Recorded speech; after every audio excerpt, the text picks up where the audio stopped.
স্বাগত ডিবিসি সংবাদে। আপনাদের সাথে আছি ইশরাত জাহান। জানিয়ে দেব আকিজ বশির গ্লাস শীর্ষ সংবাদ শিরোনাম। শেখ হাসিনা দেশের অপূরণীয় ক্ষতি করেছেন।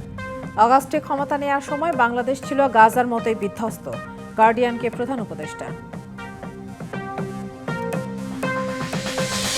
জুলাই আগস্ট নিয়ে ফলকা তুর্কের কোনো বার্তা সম্পর্কে অবগত নয় বাংলাদেশের সেনাবাহিনী। জাতীয় নিরাপত্তা নির্দেশনা মতোই কাজ করে সেনাবাহিনী, জানালো আইএসপিআর। ধর্ষণ ও নারী নির্যাতনের প্রতিবাদে আজও উত্তাল দেশ। বিভিন্ন স্থানে বিক্ষোভ, মহাসড়ক অবরোধ।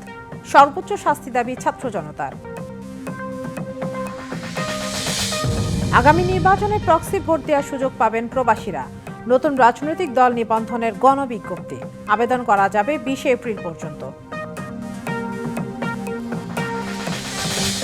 রাষ্ট্র ও জনগণের কল্যাণে ক্ষমতার পরিবর্তন দরকার। অন্তর্বর্তী সরকার বিএনপির অভিযোগকে ব্যক্তিগতভাবে নেয়, মন্তব্য দলের নেতাদের।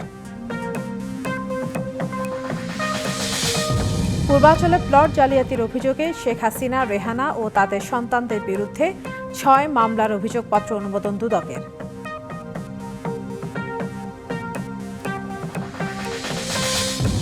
বাংলাদেশ সহ ইন্দো প্যাসিফিক অঞ্চলের জন্য $272 মিলিয়ন নতুন সহায়তার ঘোষণা কানাডার।